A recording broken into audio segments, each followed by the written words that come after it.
Oh, hello there, Leo. What are you doing? Oh, hello, CEAZOR. I'm trying to stick my ETH in this box, but it's too curvy. Oh, well, maybe you should use some cream. Put some cream in there and it'll slide right in.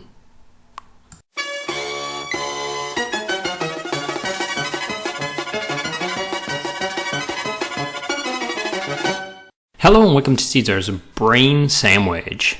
I've been meaning to do videos like this for a little while, and they're basically ideas that I come across, but I can't really take advantage of them for whatever reason that might be. But I do think that there are people out there that should be able to take advantage of these things. So I figured I'd share this with you. Now, this is a quicker video to make. I don't need to do so much research. I can just explain things. So I might be able to do these videos a little more often than the other videos that I do that take quite a bit of time to prepare and research and design and so forth. So basically I'm on Ethereum at Yearn Finance, and I'm going to be using Cream, Yearn, well, IronBank Cream, Curve, and talk about this option that is here. Okay, so the option is on right here, Curve IB. Now I've been looking at this for a while, and it's pretty interesting. And what it is basically what they are is stablecoins that have been lent on IronBank and then put together into a Curve pool, and then they're trading, and of course they're incentivized as well, right, with CRV tokens. So currently the APY is 23%. Well, so let's just round it up to 24%. And if you go to the other site, the other Yearn Finance, I'm liking this new site quite a bit, and it's, you know, quoting the same price here. Okay, so I'll be using this site today instead of the former one, and because this allows you to interact with IronBank as well. So this is the pool I'm talking about right here, CRVIB. And why am I talking about it? Why do I think this is a good option when there are some other options that might be higher, like maybe this one here, 33.75%? Why would I want to do that instead of these? Okay, now you have to remember that these tokens inside here, they are yield-bearing tokens put into a liquidity pool. So on IronBank, they are lending them out to Yearn and a whole bunch of other places. So anybody can go to IronBank. I'll go to there now. And anybody could borrow and lend tokens here. So if I were to say, if I wanted to borrow this token, I'd have to have some collateral in here, which I don't, and then I'd be able to borrow some, right? But if I did, I could borrow this, right? And I would, you know, just like normal borrow and lending platforms. However, protocols can borrow from here without lending collateral. Now there's a risk assessment thing going on here, and that's for a topic for another video, which I will link to at the end of this. I don't think I actually did a video specifically talking about Cream IronBank, but basically other protocols can borrow from this pool if they have the risk assessment profile to borrow without providing any collateral. Okay, now, so those tokens that I was talking about, right, those yield-bearing tokens are put into the Curve pool, and then people can trade them in the Curve pool and, you know, arbitrage them as well, right? And then they're also incentivized with CRV token. And then when you put them into this pool here, where is it? When you put the Volt token in here, it's going to harvest the CRV, and it's going to sell the CRV and build some more of these CRVIB tokens. Okay, so this is like a normal vault. It's pretty straightforward. If you don't know how CRV tokens work, I will link to another video at the end of this video. Okay, so now why is this interesting to me? Why do I think this vault is a good choice? Now this is why.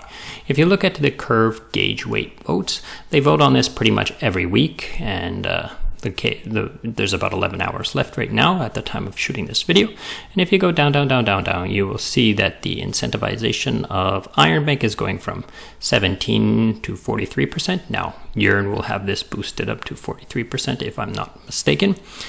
It's getting jacked way up. 500 to 1,300% worth of CRV token reward bonuses. So that's going to increase this yield substantially. Now, I'm not exactly sure, but I've asked around and I got some people to math this for me, and they estimate around 60 or 70%. I can't promise you any number here. I don't know. But you get it. You get the idea. So that's quite a bit. That's quite a boost, right? Now this will last for a week. So I thought, like, how could I take advantage of this, right? I'm the type of person who likes to hold tokens. I don't like to really hold stable coins because I don't have to worry too much about capital gains, tax, and so forth. So I like to hold tokens. So what I was thinking to do was I was thinking of taking my Ethereum token, sticking it in here, and then borrowing some USDC or some stable coin from here, whatever one I could use, to put into the curve pool, and then take the curve pool token and stick it in here. But I do have to consider some things, okay? So the first thing we want to look at is the WETH on IronBank. What is the collateral ratio? So I could borrow up to 85%, but that's quite a bit, right? So we don't want to go all the way up to 85%, but we could, okay? We could go up to that high, okay? So I've made this spreadsheet to talk a little bit about the kind of costs and maybe the projection and what kind of money I would need to do this with. So here are some of the costs that it would cost me to do it. So these are estimated numbers. I didn't run all these transactions and write down the numbers. I'm just taking a wild guess, okay, based on experience. I could be way off on some of these, but I think it's pretty close, okay? So the first thing you're gonna have to do is you're gonna have to approve the token to the Ethereum. So when you want to put your Ethereum token in here, you're going to have to first approve it, right? So it's going to ask you to approve the token, and that's going to cost maybe around $15 depending on the GUI at the time, right? Depending on gas at that time, right? So I'm guessing around $15, and then the actual deposit I would think will be about $25. And then you need to collateralize the deposit. So you would have to click this button here, and that would allow this asset to be used as collateral for borrowing. So I expect that to be roughly around $15. It might be quite a bit less, but these might be more. So you get the point, right? It's $15 to borrow the USDC or the token or whatever US dollar token I want to pull out of there. It's going to cost me about $25. Then I'm going to have to take that to Curve, and I'm going to have to approve it again to spend that. So another $15 and $60 to deposit my US dollar stablecoin into Curve and get that CRVIB token.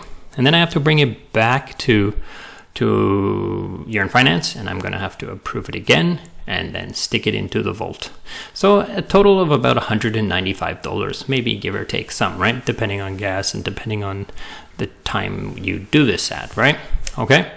So what am I looking at for APYs? So let's say I were to borrow 5,000 US dollars from this pool, right? Say I borrow 5,000 US dollars of USDC or whatever. I would get $1,200 a year, okay? Per month, that's about $100 a month. And that's if the APY stays as it is, right? It's currently at around, like I said, about 24, but we expect this to go up for a week, right? Maybe 2 weeks, maybe 3 weeks. We don't know. We don't know what Curve is going to do with this after the following week. But so we can safely say it's going to be 24% and per month. So that's going to take about 1.95 months to cover this cost just to build this, right? Okay, sorry, let's go over to the next one. So if you go along and you see there's 8,000, if we borrow $8,000, if we borrow $10,000 or $20,000, this is the amount of months it's going to cost to cover it. So you can pause the video here and look at these numbers if you feel you would like to. Now I went down here and I said, okay, how much worth of ETH, how much like US dollars worth of ETH would I need to deposit into the IronBank to be able to borrow this number up here, these numbers, the borrow numbers. Now, if I were to use the collateral ratio to the max, then I would have to put $5,700 worth of ETH, okay, to get this point. Now, this is very dangerous because if you get 85.000001, then you start getting liquidated. So you don't want to obviously borrow the entire 85. So maybe around 50%, okay?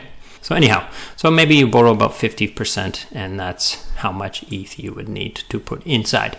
So it's quite a bit of worth of ETH, but I think you get the point now. This is kind of a whale's game. It's kind of hard for somebody like me or many people to take part in this, but I think this kind of information is useful, and you can look at this and see the kind of thought process that you need to go through sometimes when you want to decide if you want to interact with these kinds of contracts and do this kind of lending and borrowing and taking advantage of stablecoins. Now, why wouldn't I just sell the ETH for the stablecoins and stick them in? Now, the point is because I want to maintain my exposure to ETH, because I think ETH is going to go up in value, so I don't want to sell it now. Okay, I want to keep it. And this way I will be able to take advantage of this IronBank APY, this one here, and still hold on to my ETH as well. Okay, so I hope this has been useful, and if you have any questions, please leave them in the comments below. You can hit me up on Telegram, you can talk to me, however you can find me. I'm all around. So okay, thanks for watching. Goodbye.